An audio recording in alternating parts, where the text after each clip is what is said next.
नमस्कार दोस्तों, the dream institute the educational pillar of India में आपका स्वागत है। इस वीडियो में हम लोग इकोनॉमिक पॉलिसी ऑफ ब्रिटिश के बारे में पढ़ेंगे। इंडिया में ब्रिटिश का क्या क्या इकोनॉमिक पॉलिसी रहा और क्या क्या उसके इम्पैक्ट्स रहे, इस पे हम लोग इस वीडियो में चर्चा करेंगे। तो हम लोग शुरू करते हैं इकोनॉमिक पॉलिसी ऑफ ब्रिटिश।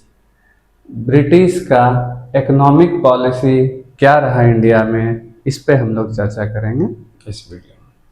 तो पहले हम लोग जान लेते हैं कि इकोनॉमिक पॉलिसी क्या है।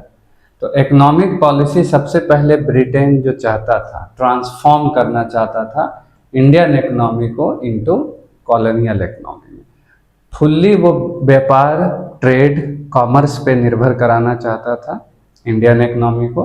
इसलिए उसने ट्रांसफॉर्म कर दिया इंडियन इकोनॉमी को किस में, कॉलोनियल इकोनॉमी में। किस में ट्रांसफर कर दिया, colonial economy.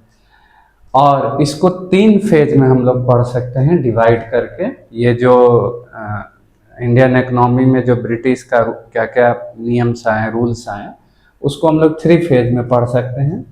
Phase 1 mercantilism, phase 2 mercantilism, free trade, industrial capitalism, और फेज 3 में मर्केंटलिज्म, फाइनेंशियल कैपिटलिज्म। ये 3 फेज हैं मोस्टली जिसके बारे में हम लोग पढ़ते हैं ब्रिटिश एरा में। उसमें फेज 1 का हम लोग डिटेल अब लेते हैं कि फेज 1 डिटेल में क्या है। इसके 2 मेन ऑब्जेक्टिव थे। जो फेज 1 था, यानी कि ब्रिटिश का इंडियन इकोनॉमी में जो बदलाव लाने का, जो उसमें चेंजेस लाने के जो फेज रहे वो 3 रहे। उसमें से पहले फेज के बारे में हम लोग पढ़ते हैं कि पहले फेज में ब्रिटिश कर क्या रहा था इंडिया में। तो इसके 2 मेन ऑब्जेक्टिव थे। एक, मोनोपोली ऑफ ट्रेड।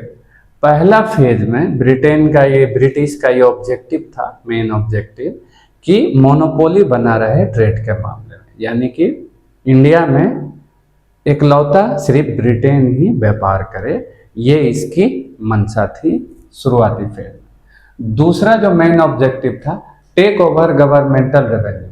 और जो गवर्नमेंटल रेवेन्यू है उसको क्या किया जाए, टेक ओवर किया जाए, यानी कि रेवेन्यू ऑफ कलेक्शन वो करे, उसको उसमें रियायत मिले भारत में व्यापार करने को लेके। क्योंकि जब ब्रिटेन भारत आया हुआ था तो भारत में उसमें मुगलों का शासन था, तो ब्रिटेन को व्यापार करने के लिए टैक्स देना पड़ता था। तो इसीलिए वो चाहते थे कि भारत पर इकलौता व्यापार हम करें, और दूसरा कि टेक ओवर करें गवर्नमेंटल रेवेन्यू। जो सरकारी रेवेन्यू आ रहा था मुगलों को, वो उसको क्या करे, टेक ओवर कर ले, अपने अधीन कर ले। ये 2 मेन ऑब्जेक्टिव थे पहले फेज में। और क्या था, ड्रेन ऑफ वेल्थ, यानी कि जो वेल्थ है, जो संपत्ति है भारत की, उसको एक तरह से नदी की तरह बहाकर वो ब्रिटेन की ओर ले जाएं, ये इनकी मंशा थी फेज 1 में।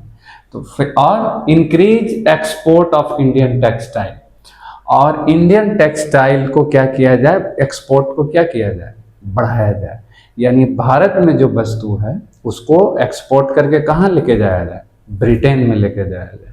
क्योंकि यहाँ सस्ते दामों में रॉ मटेरियल खरीदा जाता था और ब्रिटेन ले जाकर कंपनी में, इंडस्ट्री में मशीन द्वारा उसको प्रोसेस कर मैन्युफैक्चर करके वापस उसको ब्रिटेन में बेचा जाता था, या इंडिया में राजा महाराजाओं को बेचा जाता था। तो इसकी मंशा मेन थी कि इंक्रीज किया जाए एक्सपोर्ट ऑफ इंडियन टेक्सटाइल। तो फेज 1 में मोटा मोटी हम ये कह सकते हैं कि फेज 1 का जो बेसिक ऑब्जेक्टिव था ब्रिटेन का या ब्रिटिश का, पहला ऑब्जेक्टिव था मोनोपोली ऑफ ट्रेड, ट्रेड पर इसका इकलौता अधिकार है। दूसरा, टेक ओवर करें गवर्नमेंटल रेवेन्यू को, जो सरकारी रेवेन्यू है उसको क्या करें, टेक ओवर ये कर ले, अपने अधीन कर ले। दूसरा, ड्रेन ऑफ वेल्थ, जो संपत्ति है बंगाल की या भारत की, उसको इंग्लैंड की ओर बहाया जाए। इंक्रीज करें export of Indian textile, Indian textile का जो एक्सपोर्ट है उसको क्या करना है, इंक्रीज करना है। रॉ मटेरियल, कच्चा धागे, सूत, कॉटन्स, इसको एक्सपोर्ट को बढ़ाना है ताकि वहां से बना बनाया माल हम वापस इंग्लैंड में या इंडिया में बेच सकें। इससे नुकसान क्या होगा कि अगर वो इंडिया से कच्चा माल ब्रिटेन ले जाता है तो चूंकि कंपनी फैक्ट्री में बना प्रोडक्ट होगा तो वो ज़्यादा सस्ता होगा rather than Indian handmade product को लेकर। तो ब्रिटेन में जब रॉ मटेरियल इंडिया से जाएगा तो कॉटन वहाँ जाएगा, सूत वहाँ जाएगा और वहाँ फैक्ट्री में बनेगा, तो वो सस्ते दामों में आकर इंडिया में बिकेगा। इंडिया में जो हैंडमेड कपड़े बन रहे थे उसकी कीमत फैक्ट्री मेड कपड़ों के सामने ज़्यादा रहती थी, इसलिए इंडियन लोग ज़्यादा क्या खरीदना पसंद करते थे, फैक्ट्री मेड क्लॉथ। आज भी हम लोग जनरली यही किया करते हैं। अगर नॉर्मली हमको खरीदना होता है तो हम लोग कोशिश करते हैं कि रेडीमेड ही लिया जाए, जो एक ब्रांड का हो। ब्रिटेन, अमेरिका, फ्रांस ऐसे देश हैं जो इंडिया में बहुत सारे अपने ब्रांड के कपड़े, ब्रांड का शोरूम खोले हुए हैं और वहाँ से हम लोग खरीदना प्रेफर करते हैं, क्योंकि वो हमें मल्टीपल कलेक्शंस देते हैं, कलर्स के ऑप्शन देते हैं और तुरंत बना हुआ हमको मिलता है। लेकिन हैंडमेड में क्या है कि आप पहले कपड़ा लेंगे, फिर उसको सिलवाएंगे, फिर आप उसको लेंगे, तो इसमें एक प्रोसीजर लग जाता है। तो ये भी एक कारण रहा उस समय भी कि इंडिया से ब्रिटेन कॉटन खरीद के ब्रिटेन ले जाता था और वहाँ उसको प्रोसेस कर कर शर्ट या कपड़े बनाता था और उस कपड़े को लाकर इंडिया में बेचता था, जो कि यहाँ के बने हैंडमेड कपड़ों से ज़्यादा सस्ता होता था, इसलिए इंडियन लोग ब्रिटेन के कपड़े खरीदते थे।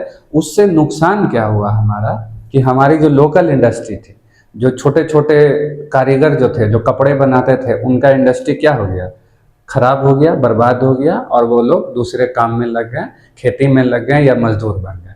तो ये एक इम्पैक्ट पड़ा हमारे इंडिया में ब्रिटेन का एक्सपोर्ट बढ़ाने से, इंडियन टेक्सटाइल का। फेज 2 में free entry of British capitalist.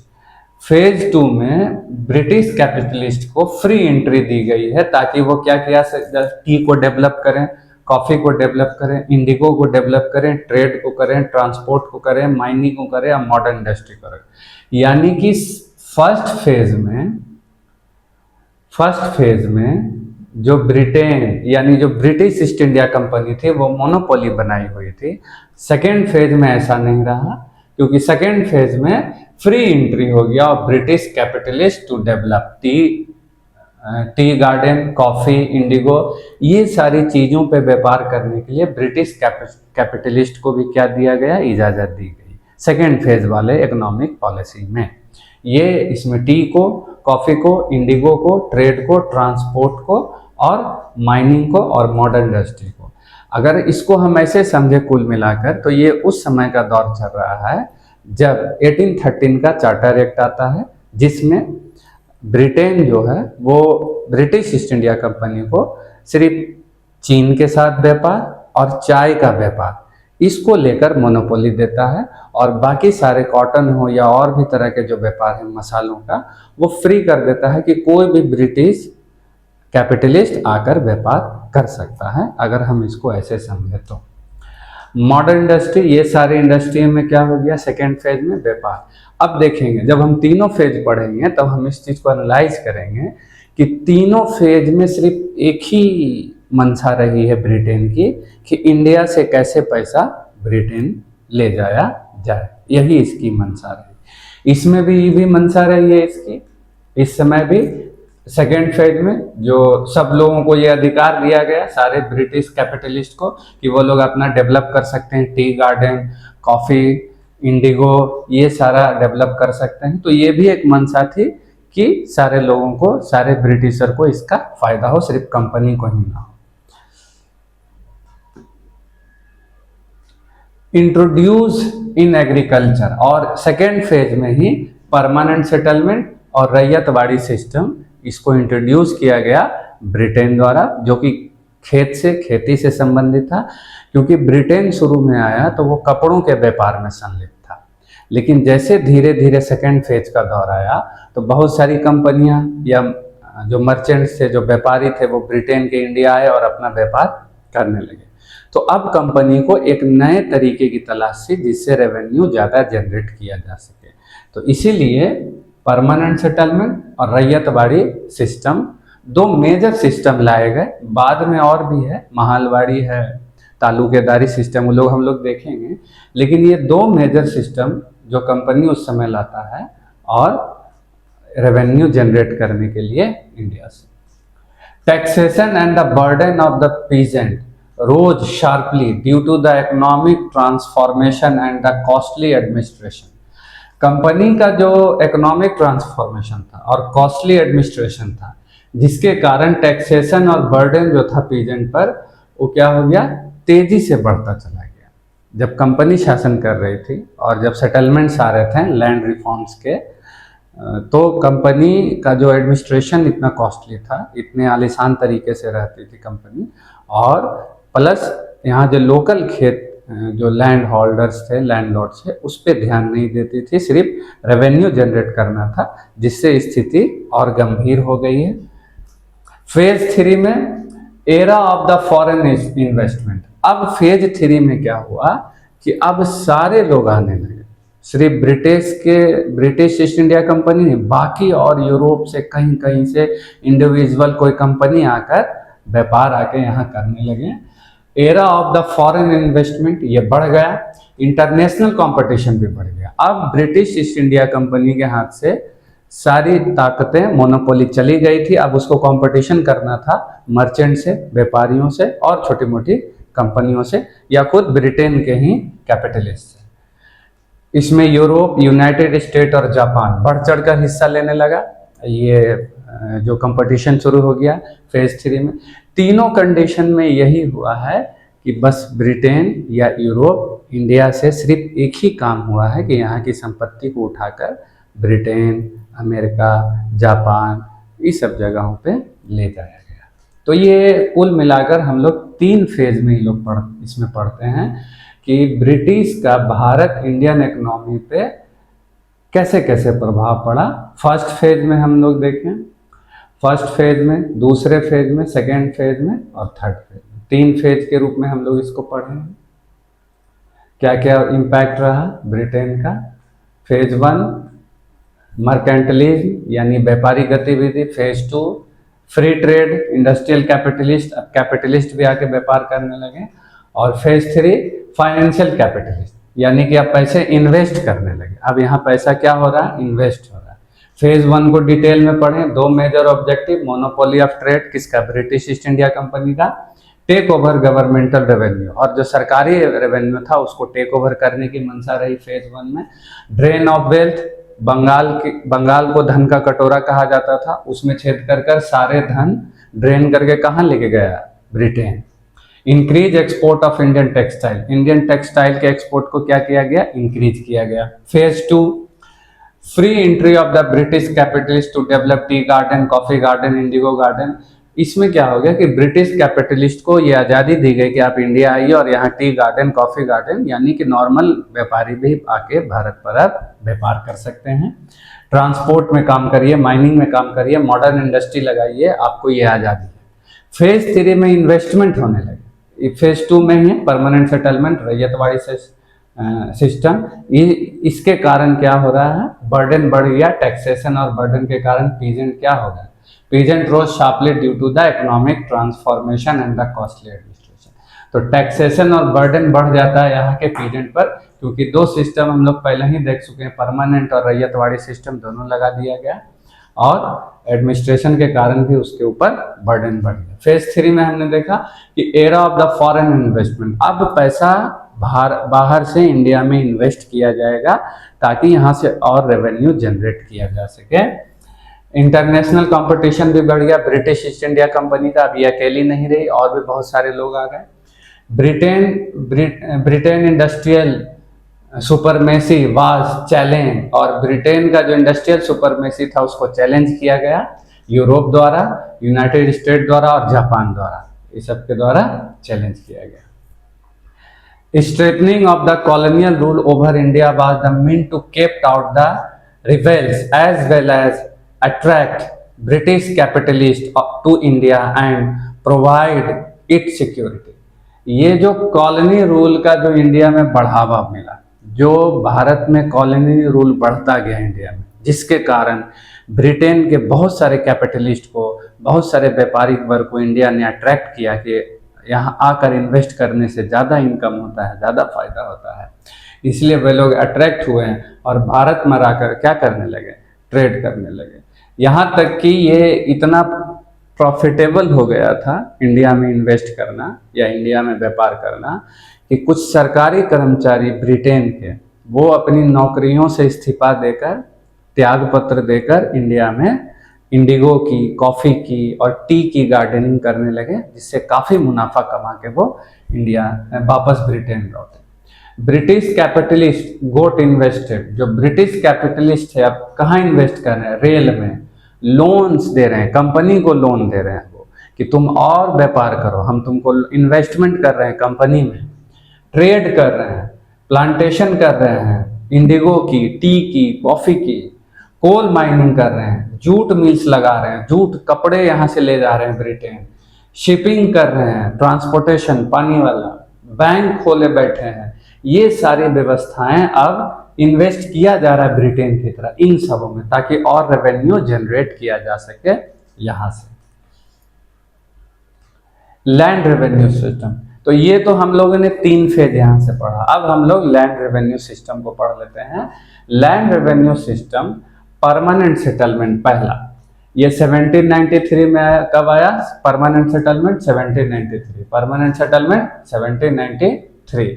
Cornwallis, Lord Cornwallis ने इसको इंट्रोड्यूस किया परमानेंट सेटलमेंट को, लॉर्ड कॉर्नवालिस 1793।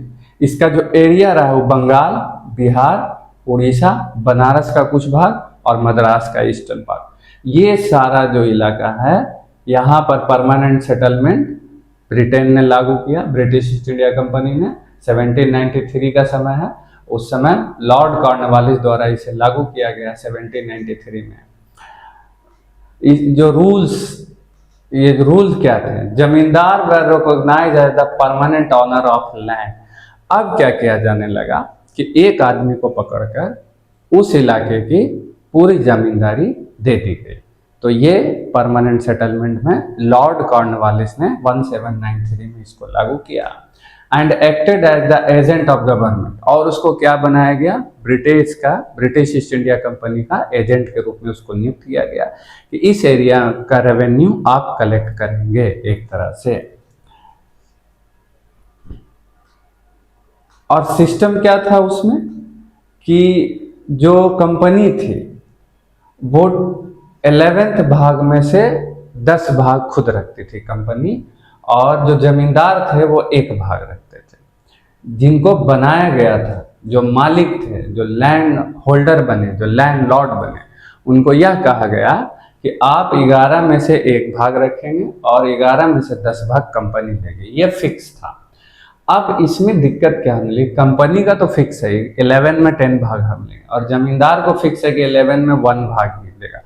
कंपनी को कितनी भी उपज कम होगी तो भी कंपनी को मुनाफा होना है। सपोज अगर 1 कट्ठे की जमीन है, 1 बीघे की जमीन या 1 प्लाट है, उसमें 10 बोरा 11 बोरा अनाज हो रहा है, तो इसका मतलब है कि 10 बोरा कौन लेने वाला है? कंपनी, और 1 जमींदार। 1 पैकेट जमींदार के पास जाएगा और 10 कंपनी के पास जाएगा।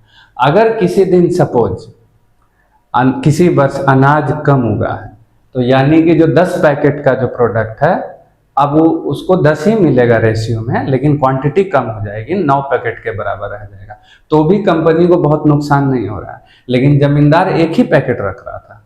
सपोज 1 पैकेट में 20 kg है और 10 पैकेट में, एक पैकेट में 20 kg, तो उसको जो मुनाफा हुआ है 200 kg का, और इसको मुनाफा हुआ है 20 kg का। अब किसी वर्ष उपज कम हुई है तो इसको 10/11 ही मिलने वाला है, लेकिन चूंकि उपज कम हुई है, प्रोडक्शन कम हुआ है, तो अब 200 kg की जगह इसको 150 kg मिलने वाला है, लेकिन रेशियो में 10/11 ही मिलेगा, और इसको 1/11 ही मिलने वाला है। इसका मतलब 20 kg की जगह इसको 15 kg मिलेगा। तो इसको तो कम हो गया, इसको कंपनी को कोई फर्क ना पड़ा, लेकिन लैंडलॉर्ड जो थे, जमींदार, उसको फर्क पड़ने लगा कि ये तो फिक्स कर देना एक तरह से नुकसानदेह है, क्योंकि किसी वर्ष उपज कम हो जाती थी, और इस चक्कर में ये जमींदार किसानों को जबरदस्ती ज़्यादा प्रोडक्शन करने को मजबूर करते थे। तो ये भी एक कॉन्फ्लिक्ट का मसला रहा। The state of landlord was to be treated as he, जो लैंडलॉर्ड, जो लैंड दिए जाते थे उन जमींदारों को, उन्हीं का मान लिया जाता था कि ये आपकी ही जागीरें हैं। Was divisible among his the dependents upon his death, और फिर उसको बाद में उसके मरने के बाद डिवाइड कर दिया जाता था। इम्पैक्ट क्या हुआ परमानेंट सेटलमेंट का? This system strengthened feudalism in upper section society. ये जो है परमानेंट सेटलमेंट ये बढ़ावा देता है फ्यूडलिज्म को, सामंतवादी व्यवस्था को अपर सेक्शन में। अब क्या हो रहा है कि ब्रिटेन को तो जो तय है उतना उसको चाहिए, जमींदार जो लैंडलॉर्ड हैं वो भी ज़्यादा पाने की इच्छा में खेत में ज़बरदस्ती किसानों से काम करा रहे हैं, जिसके कारण जो लैंडलॉर्ड है, जो किसान है, उनकी स्थिति और बेहतर होती चली गई, और जो किसान वर्ग था, जो मजदूर वर्ग था, उसकी स्थिति खराब होती चली गई। तो इसलिए अपर सेक्शन में सामंतवादी व्यवस्था आ गई और स्लेवरी इन लोअर सेक्शन। तो परमानेंट सेटलमेंट में ये दो चीज़ हम देखते हैं, गुलामी स्लेवरी आ गई किस में? लोअर सेक्शन में, और सामंतवादी व्यवस्था फ्यूडलिज्म आ गया अपर सेक्शन। सोशल स्ट्रक्चर का ये कहानी रहा, ये फ्यूडलिज्म आ गया है और ये लोग धीरे धीरे और ज़्यादा गुलाम हो गए, क्योंकि ये इनसे ज़बरदस्ती काम कराते थे ज़्यादा प्रोडक्शन होने के लिए, ताकि अंग्रेज को देने के बाद भी इनके पास अच्छी खासी संपत्ति प्रोडक्शन बच सके। Due to the fixation of land revenue, चूंकि लैंड रेवेन्यू फिक्स था, the income of the government through land revenue could not increase, और जो इनकम था लैंड रेवेन्यू का वो इंक्रीज नहीं होता था, even if the cost of the agriculture land and the production increase. अगर जमीन की कीमत बढ़ गई है या प्रोडक्शन बढ़ गया है तो भी उसकी रेवेन्यू इंक्रीज नहीं होती थी, क्योंकि वो फिक्स ही था 10/11। मोस्ट ऑफ जमींदार had their focus on collection of maximum revenue. बहुत सारे जमींदार जो थे वो चाहते थे कि मैक्सिमम रेवेन्यू कलेक्ट किया जाए, rather than focusing on the betterment of agriculture land। वो जमीन की भलाई ना चाहते हुए मैक्सिमम रेवेन्यू जनरेट करने की कोशिश करते थे, ताकि अंग्रेज को 10/11 देने के बाद 1/11 जो मेरे पास आए वो भी अच्छी खासी क्वांटिटी में आए, यानी प्रोडक्शन ज़्यादा होना चाहिए, जिससे अंग्रेज को भी दिया जा सके और लैंड ऑनर लैंडलॉर्ड खुद भी रखें, लेकिन अच्छी मात्रा में उनको मिले। तो इसीलिए ये लोग जमीन के बेटरमेंट की बजाय मैक्सिमम रेवेन्यू कलेक्ट करने की सोचते थे। Zamindar started shifting to the city, और इस तरह से जमींदारों ने इतना संपत्ति, इतना पैसा अर्जित कर लिया कि वो धीरे धीरे शहर में जाके बसने लगे, वहाँ बंगले बनाकर वहाँ आलीशान तरीके से रहते थे, और एक आदमी को रेवेन्यू कलेक्ट करने के लिए भाड़े पे लगा दिया करते थे। Zamindar started shifting to the city which gave rise to land lordism, जो क्या जनरेट करता है? जमींदारी व्यवस्था बना देता है। अब जो जमींदार थे उठ के कहाँ चले गए हैं? शहर में, और यहाँ से एक आदमी को भेजते थे साल में, और एक ईयर में जब फसल कटती थी, और यहाँ से वो रेवेन्यू कलेक्ट करके यहाँ लाता था, और यहाँ से ये 10/11 अंग्रेज को देते थे, 1/11 खुद रखते थे। लेकिन यहाँ क्या होने लगा कि ये रेवेन्यू यहाँ से जो कलेक्ट किया जाता था लैंडलॉर्ड के द्वारा, वो ज़्यादा कलेक्ट किया जाता था, और ब्रिटिश को शो किया जाता था कि कम कलेक्शन हुआ। सपोज अगर इस गांव से 100 पैकेट्स कलेक्ट किए गए हैं चावल के, ब्रिटेन को वहाँ शो किया जाता था कि 50 पैकेट ही कलेक्ट हुए, तो उसका 10/11 ब्रिटेन को भेज दिया गया, और 1/11 अपने कह के रख लिए लैंडलॉर्ड। लेकिन उसके अलावा भी 50 पैकेट्स इन्होंने अलग से रखा हुआ था, जिसके कारण ये धीरे धीरे धीरे फ्यूडल सिस्टम, फ्यूडलिज्म आ गया, और जो गांव में रहने वाले किसान थे वो धीरे धीरे और क्या हो गए? स्लेवरी, गुलाम होते चले गए, और ये जबरदस्ती जमींदार इससे अपना काम करवाते थे, और ये साथ में कुछ बॉडीगार्ड्स, कुछ ताकतवर लोग भी रखते थे जो इन लोग को सताते थे। और एक सनसेट लॉ इंट्रोड्यूस हुआ। Sunset law was introduced in 1794। Sunset law introduce किया गया ब्रिटेन द्वारा, to which if a zamindar fail to submit the date his estate would be confiscated and the auction.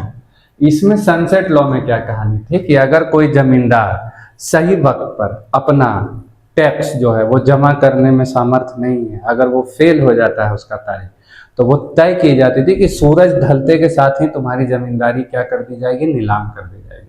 तो जिसके कारण बहुत सारे जमींदारों की जमींदारी नीलाम हो गई और वे लोग फार्मर और किसान होने पे, मजदूर होने पे मजबूर हो गए।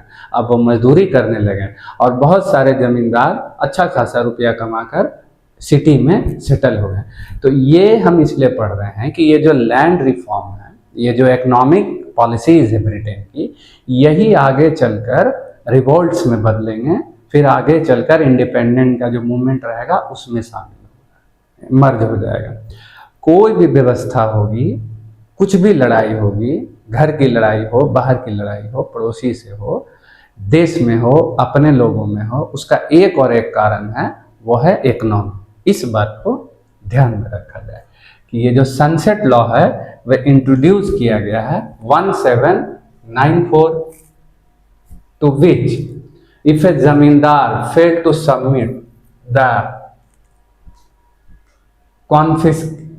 submit the deed, his estate would be confiscated and the auction, उसके जमींदारी को क्या कर दी जाएगी, नीलाम कर दी जाएगी। ये नियम ब्रिटेन ने बनाया। फिफ्थ रिपोर्ट, अब ये हो क्या रहा है, चूंकि आप देखेंगे कि जब पहला फेज चलता होता है तो व्यापार होता रहता है और इतना व्यापार होता है कि जो उस समय के गवर्नर रहे हैं, बाद में गवर्नर जनरल का पोस्ट आया, तो जो उस समय गवर्नर शुरू में थे वो इतनी संपत्ति अर्जित करके ले जाते हैं पहले वाले फेज वाले इकोनॉमिक पीरियड में कि वहाँ के ब्रिटेन के लोग उसे नवाब कह के, नवाब को नवाब, वो प्रोनाउंसिएशन उनका ब्रिटिश एक्शन में था, नवाब यानी नवाब आ गए, इतनी संपत्ति लेके नवाब आ गए। और वो क्या करते थे कि ब्रिटिश पार्लियामेंट में अपने पसंद के सांसद को बैठवाते थे, जिता देते थे और ब्रिटेन में अपने हिसाब से परिवर्तन लाते थे। तो इसको लेकर भी वहाँ आम लोगों के मन में गलत धारणाएं बन रही थी कि ये लोग इंडिया जाते हैं, ढेर सारे पैसे कमाते हैं और यहाँ आकर पार्लियामेंट को इन्फ्लुएंस करते हैं। तो भी एक विवाद का मुद्दा बना रहा और कंपनी और जो पार्लियामेंट है इस पे हमेशा नज़र बनाई रखी। तो एक रिपोर्ट, फिफ्थ रिपोर्ट जारी की गई है। इट रैंक इनटू द 1002, लगभग 1002 पेजेस की ये रिपोर्ट रही है, जिसमें से सिर्फ 800 पेज में सिर्फ जो पेटिशंस हैं वो किसानों ने और जमींदारों ने दी है, इसलिए कि ये जो आपका परमानेंट सेटलमेंट व्यवस्था है, इसमें जो सनसेट लॉ है वो खतरनाक है, उससे हमारी जमींदारी चली गई है, ब्रिटिश ईस्ट इंडिया कंपनी ने हम पे ये हम पे जुल्म किए हैं। तो उतने सारे पेज में ये सिर्फ पिटिशंस के याचिकाएं होती हैं। Report of the collector from different district, जो कलेक्टर्स होते हैं, जो याचिकाएं कलेक्टर्स को जमा की जाती है, उन सारे रिपोर्ट को ब्रिटिश पार्लियामेंट में, ब्रिटेन में इस पे चर्चा की जाती है। इट रैंक 200, फिफ्थ रिपोर्ट में 1002 page which over 800 appendix which include petition of the जमींदार and the रैयत, report of collector from different district, अलग अलग डिस्ट्रिक्ट में जो रैयत और जमींदार इसका रिपोर्ट करते हैं उसका वो फिफ्थ रिपोर्ट में छपता है। फिफ्थ रिपोर्ट 1002 पेज का, जिसमें से 800 पेज में सिर्फ शिकायतें रहती हैं, पिटिशंस रहते हैं। 1813 प्रिंट हुआ है ब्रिटिश पार्लियामेंट से 1813 में। दूसरा सिस्टम रैयतवाड़ी सिस्टम, ये कब आया? 1820 में। किसने लाया? Thomas Munro. कौन है?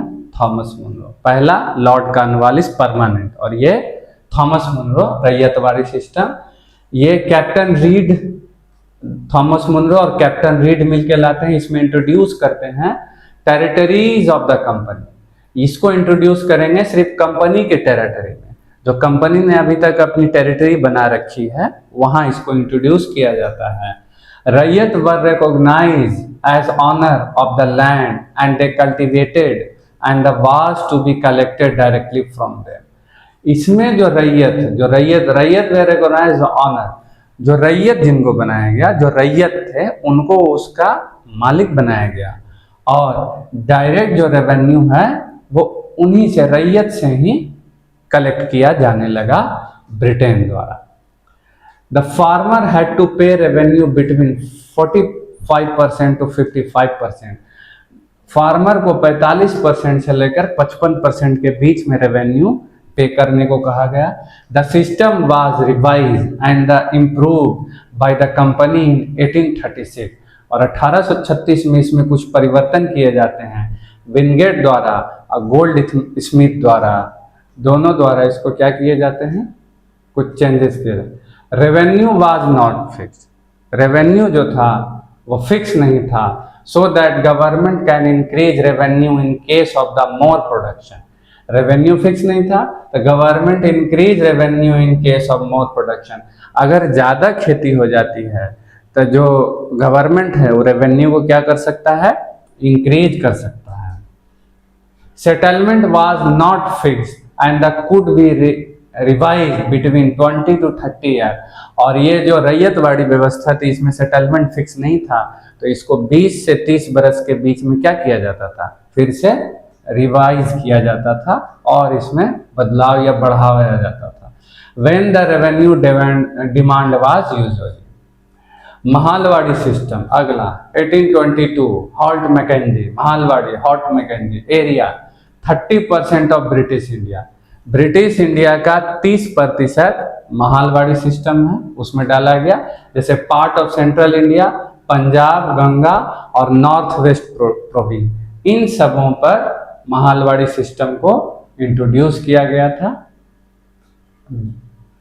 Revenue was fix on the basis of the assessment of set of the production of complete village and was fix collectively for all the land owners. Revenue was fix on the basis of the assessment of set of the production of the complete. पूरे गांव में जितना production होता था उसके हिसाब से revenue को क्या किया गया था, तय किया गया था और सबसे कलेक्ट किया जाता था। Revenue settlement was done with the landlord who collectively claimed to be the landlord of the village. Revenue settlement किया गया था landlords के द्वारा जो collectively claimed to be the landlords of the village. इसको ड्यूल सिस्टम इसमें भी लागू किया गया। Settlement was done collectively, whole community और इंडिविजुअल लैंड, इसमें ड्यूल सिस्टम भी रहा, या तो सारे कम्युनिटी से लिया जाता था या अलग अलग लिया जाता था इस वाले system. Talukdar system, different meaning in different part of India. इसको जब लागू किया गया तो इंडिया के अलग अलग पार्ट में इसका अलग अलग मतलब हुआ करता था। अवध में तालुकदार ग्रेट लैंडलॉर्ड, यानी कि अवध में जो तालुकदार होते थे वो ग्रेट लैंडलॉर्ड होते थे, मालिक होते थे तालुकदार, ग्रेट लैंडलॉर्ड। बंगाल में तालुकदार नेक्स्ट टू जमींदार, जो तालुकदार होते थे वो जमींदार के नीचे हुआ करते थे, नेक्स्ट टू जमींदार। Government made an agreement with the Talukdar for period of 30 year. Government जो था वो तालुकदार से 30 वर्ष का एग्रीमेंट कर लेते थे कि 30 वर्षों तक तुम यहाँ के तालुकदार हो और तुम रेवेन्यू कलेक्ट करके दोगे। Talukdar collected revenue for the village under his charge. और तालुकदार के अंडर में कई सारे विलेज हुआ करते थे, 1, 2, 4 जो हो, वहां से वो लोग रेवेन्यू कलेक्ट करके ब्रिटेन को देते थे। देन ही deposited with revenue the government offer deducting cost of the collection and is on remuneration. वो कलेक्ट कर कर अपना जो खर्चा और अपना जो हिसाब किताब उसको रख कर बाकी किसको दे देते थे, ब्रिटिश को दे देते थे, कंपनी को दे देते थे। Impact of economic policy of British in India. जो ब्रिटिश का इकोनॉमिक पॉलिसी था उसका इंडिया पे क्या प्रभाव पड़ा। The Indian goods were purchase at cheap rate and sold in high price in England. India से सस्ते दामों में कॉटन खरीदा जाता था और उसको प्रोसेस कर कर कपड़ा बनाकर, शर्ट बनाकर ब्रिटेन में महंगे दामों में बेचा जाता था, जिससे क्या हो गया, हमारा एक्सपोर्ट कम हो गया। हमारा जो फिनिश्ड गुड का एक्सपोर्ट था वो क्या हो गया, कम हो गया। Cheap and the machine made import flooded in India. Flooded जो चीप और मशीन मेड इंपोर्ट जो क्लॉथ्स है वो भारत में बाढ़ से आ गए, सारा वहाँ से सस्ता प्रोडक्ट बनाकर इंडिया में बेचा जाने लगा, क्योंकि हैंडमेड महंगे हुए करते थे और कंपनी से, फैक्ट्री से, मशीन से सस्ते में ही बनते थे और वो लाके इंडिया में बेचा जाने लगा, जिसके कारण जो हमारे लोकल बनाने वाले थे, हैंडमेड थे, हैंडीक्राफ्ट थे, वो क्या हो गए, उनकी दुकानें बंद हो गई, वे लोग बेरोजगार हो गए। 10 डिस्ट्रॉइंग इंडियन इंडस्ट्री, जिसके कारण जो इंडियन इंडस्ट्री था वो क्या हो गया, डिस्ट्रॉय हो गया। On the other hand, Indian product found it more and more difficult to enter the European market. इसका मतलब है कि ये जो व्यवस्था चलने लगी कि इंडिया से रॉ मटेरियल सस्ता खरीद के ब्रिटेन में फैक्ट्री में बनाकर यूरोप में, इंग्लैंड में बेचा जाए या इंडिया में बेचा जाए, तो वो सस्ते हुआ करते थे इंडिया के हैंडमेड प्रोडक्ट, जिसके कारण जो यहाँ की लोकल इंडस्ट्री थी वो क्या हो गई, डेड हो गई, कंपटीशन नहीं कर पाई ब्रिटेन के सामने, यूरोपीय मार्केट में नहीं टिक पाए। Newly introduce rail network help the European product to reach the remotest corner of the country. और जैसा कि जानते हैं कि रेल बनाया ही इसलिए गया था कि इंडिया के कोने कोने से प्रोडक्ट को उठाकर बंगाल लाया जाए, हेडक्वार्टर में लाया जाए और हेडक्वार्टर से पानी वाले जहाज के जरिए ब्रिटेन में भेजा जाए, और ब्रिटेन से फिनिश्ड गुड जो कि यहाँ के हैंडमेड से सस्ता होता था उसको फिर जहाज से लाया जाए और फिर उसी रेल मार्ग से, उसी रेल पटरियों द्वारा पूरे गांव-गांव में, रिमोट इलाके में भी बेचा जाए सस्ते दामों में, ताकि वहाँ से रेवेन्यू जनरेट किया जाए। The newly introduce rail network help the European product to reach the remotest corner of the country. Country के कोने कोने में जाकर ब्रिटेन ने अपने प्रोडक्ट सस्ते दामों में बेचना शुरू कर दिया।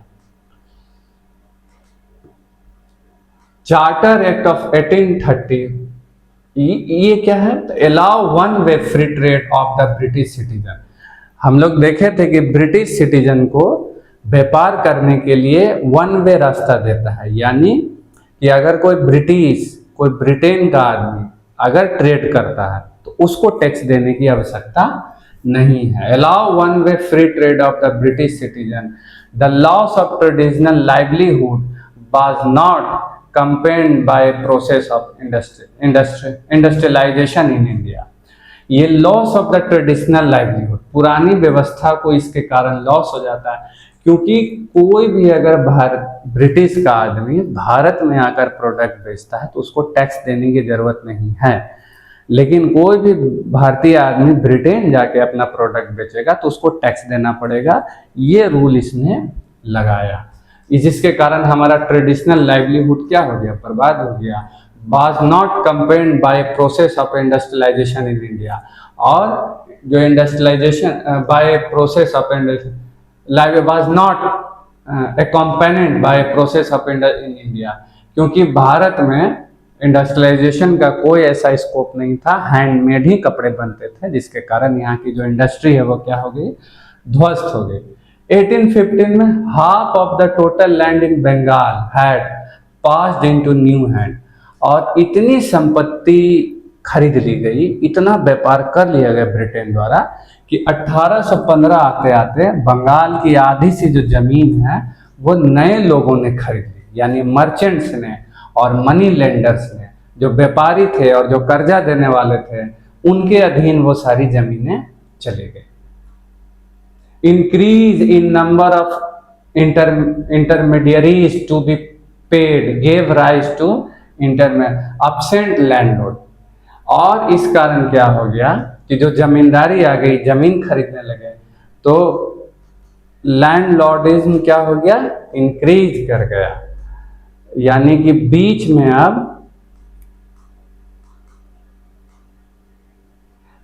में अब जो जमींदार हो गए, जिनकी जमीनें ज्यादा, अब वो शहर में रह रहे हैं, तो बीच में एक कॉन्सेप्ट आ गया कि अब ये लोग रहे अदृश्य जमींदार, उनको इनविजिबल लैंडलॉर्ड कहा जाने लगा। वो कभी नहीं आते थे, वो सिर्फ अपने बदले किसी को भेजते थे कि तुम वहां से रेवेन्यू कलेक्ट कर हमको लाके दो। Increase significant cause of low level of productivity, regular famine became a common feature in India because of the food grain scarcity, but were a direct result of poverty imposed by the colonial force in India। और regular जो famine आने लगा वो common feature India, आम हो गया है। अब इस समय जो फैमिन है वो आम हो गया, हमेशा अकाल पड़ रहा है इंडिया में, जिसके कारण फूड ग्रेन का शॉर्टेज हो गया है, लोग गरीबी रेखा के नीचे चले गए हैं। लेकिन फिर भी ब्रिटेन को क्या चाहिए? रेवेन्यू चाहिए, सिर्फ रेवेन्यू चाहिए। ये इम्पैक्ट रहा। और रिवोल्ट 1857 इसी सारे लैंड रिफॉर्म, इकोनॉमिक पॉलिसीज का एक असर रहा, क्योंकि हम इस बीच में हम देखते चलेंगे, ये तो हम इकोनॉमिक पॉलिसी का एक लाइन पढ़ रहे थे, उसके बगल में ही पीजेंट इसी का विरोध कर रहे हैं, रिवोल्ट हो रहे हैं, ट्राइब्स रिवोल्ट किए जा रहे हैं। चूंकि हम लोग इकोनॉमिक पॉलिसीज पढ़ रहे थे इसलिए हम लोगों ने सिर्फ इसके बारे में जाना, लेकिन इससे जो जो प्रभावित हुआ वो सब रिवोल्ट कर रहे हैं। अब अगर कोई लैंड रेवेन्यू बनाया गया, लैंड रूल्स बनाए गए, आप जमीन से रेवेन्यू कलेक्ट करना है, किसानों को अगर तंग किया जा रहा है, उससे ज़बरदस्ती पैसा कलेक्ट किया जा रहा है, तो इसका मतलब है कि उसको बीज खरीदने के लिए उसके पास पैसे नहीं हुए। तो अगर उसका बेटा जवान है, सिपाही में है, भर्ती है ब्रिटिश ईस्ट इंडिया कंपनी में, तो ये अपने बेटे से पैसा मांगेगा, तो फिर पूछेगा कि पिताजी आप हमसे पैसे क्यों मांग रहे हैं, आप खेती से तो लगा सकते हैं। लेकिन वो बोलेगा किसान की इतना रेवेन्यू दे रहे हैं जिसके कारण पैसा नहीं बचता है। तो अब जो सैनिक है ब्रिटिश ईस्ट इंडिया कंपनी में, बेटा उसका, यानी एक किसान और एक जवान, तो जो बेटा जवान है, जो सेना सिपाही है, वो पैसे देगा।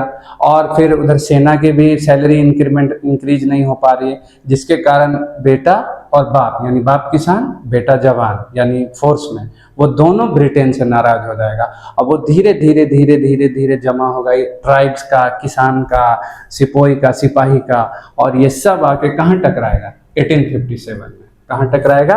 1857 में। Considered as the first major uprising against the British, और इसको पहला अपराइजिंग ब्रिटेन, बड़ा अपराइजिंग, इससे पहले तो कई सारे लोग लड़ते आ रहे हैं, ट्राइब्स लड़ते आ रहे हैं, किसान, लेकिन ये बिगेस्ट अपराइजिंग ब्रिटिश के खिलाफ हमको देखने को मिलता है।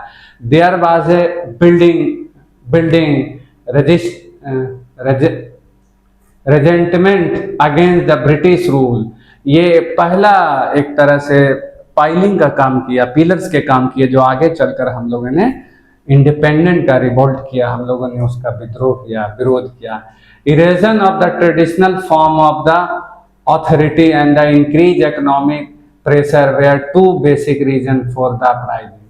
ये जो erosion of the traditional forms, पुरानी परंपराओं को जो बदला गया ब्रिटेन द्वारा, authority and the increase economic pressure, और इकोनॉमिक प्रेशर दिया गया, बहुत सारी व्यवस्थाएं भी बदली गई हैं। जैसे सती प्रथा को ब्रिटेन ने रोका, तो जो कंजर्वेटिव, जो ट्रेडिशनल माइंडसेट के लोग थे, वो इसका विरोध करते रहे, तो उनके मन में भी नफरत।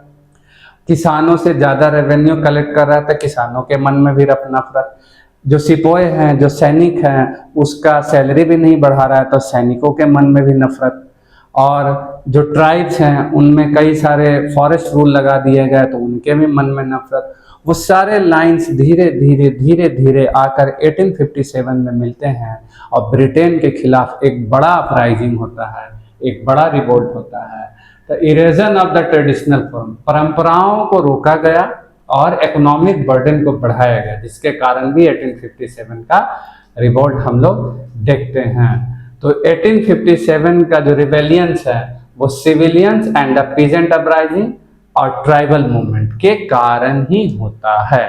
और जो सेना का जो इसमें रिवोल्ट रहा है वो इंस्टेंट कारण के उभर के बहुत विस्फोटक रूप से काम करता है। लेकिन सेनाओं के भी मन में ये बर्डन रहा कि मेरे पिताजी से ज़्यादा रेवेन्यू कलेक्ट किया जाता है, जिसके कारण उनके पास पैसे नहीं बचते हैं और मुझे पैसे देने पड़ते हैं, और मेरी भी सैलरी नहीं बढ़ाई जा रही है। तो वो चुपचाप मन में दबाया था। लेकिन जो ये एक कहानी जो है कि कारतूस जो एक था जिसमें सूअर और गाय की चर्बी हुआ करती थी, वो एक विस्फोटक का काम किया। सारा बारूद जमा हो चुका था, ट्राइब्स का, किसान का, सेना का और बहुत सारे लोगों का सारा बारूद जमा हो गया। और वो जो कारतूस वाली कहानी है, वो जो गाय की और सूअर की चर्बी जो कारतूस के ऊपर लगी थी, वो उसमें चिंगारी का काम करता है और वो एक तरह से विस्फोट होता है। और ब्रिटेन ये समझ जाता है कि अब कंपनी के हाथ से शासन वापस ले लेना चाहिए। तो इसीलिए 1858 का इंडियन गवर्नमेंट एक्ट में अब जो गवर्नर जनरल है उसकी जगह वायसराय को पोस्ट एक बनाया जाता है, और अब शासन सीधा क्राउन भारत पे, इंडिया पे का रहता है। तो ये कुल मिलाकर इकोनॉमिक रूल्स और पॉलिसीज ब्रिटेन का रहा, जिसके कारण 1857 का रिवोल्ट हुआ। तो ये तो एक बेसिक, कोई भी युद्ध हुआ है, कोई भी लड़ाई हुई है, घर में हुई है, एक शहर में हुआ है, दो लोगों के बीच में हुई है, दो स्टेट के बीच में, दो कंट्री के बीच में, या दो कम्युनिटी के किसी के भी बीच में अगर बहसबाजी या झगड़ा हुआ है, उसके बेस में एक चीज़ है, वो है इकोनॉमी। आप उसको ध्यान से देखेंगे तो बेसिक फैक्टर है इकोनॉमी। रास्ते में अगर कोई दो आदमी बाइक से जा रहा है, अगर वो टकरा गया, गाड़ी दोनों गिर गया है, दोनों की गाड़ी की क्षति हुई है, दोनों इसलिए नहीं लड़ रहा है कि चोट लगी है या वो होगा, दोनों इसलिए लड़ रहा है कि इसकी भरपाई कौन करेगा, ये पैसे कौन देगा, क्योंकि दोनों का क्षति हुआ, दोनों का नुकसान हुआ। कुछ भी घटित होगा, कुछ भी एक्शन लिया जाएगा दो लोगों के बीच में, उसका फंडामेंटल जो बेस रहेगा, जो पाइलिंग रहेगा, वो इकोनॉमी रहेगा। ये बात आप ध्यान रखेंगे। तो अगर ब्रिटेन इंडिया से अगर भाग गया है तो उसके पीछे क्यों गया है? इकोनॉमी के कारण। हम लोगों ये गांधी जी इस बात को हमेशा कहते थे, देसी पहनो। क्यों? हमारा पैसा ब्रिटेन जा रहा है। अगर ब्रिटेन नहीं जाएगा, ब्रिटेन को फायदा नहीं होगा, तब ब्रिटेन खुद ही इंडिया को छोड़कर चला जाएगा, क्योंकि वह यहाँ रह के क्या करेगा, उसको इंटरेस्ट नहीं, यहाँ कोई उसका परिवार नहीं कि वहाँ टिक जाएगा। इकोनॉमी इसकी बंद कर दो, ये चला जाएगा। तो गांधी जी इसलिए इस चीज़ को बढ़ावा देते थे। तो इस बात को आप ध्यान दें। इकोनॉमी एक बेसिक फैक्टर है सोसाइटी का, देश का, कल्चर का, सब का एक बेसिक फैक्टर है इकोनॉमी। इकोनॉमी ही है तो कम्युनिटीज़ है, रिश्ते हैं, पड़ोसी हैं, या देश के साथ रिश्ते हैं। अगर ट्रेड अच्छा है तो भारत और अमेरिका के रिश्ते अच्छे हैं। अगर ट्रेड अच्छा नहीं है, इकोनॉमी बेहतर नहीं है दोनों की, तो रिश्ते करो। तो economy is a basic factor. ये बात आप इसको ध्यान में रखेंगे। इस वीडियो में इतना ही। तब तक स्वस्थ रहें, ख्याल रखें। धन्यवाद।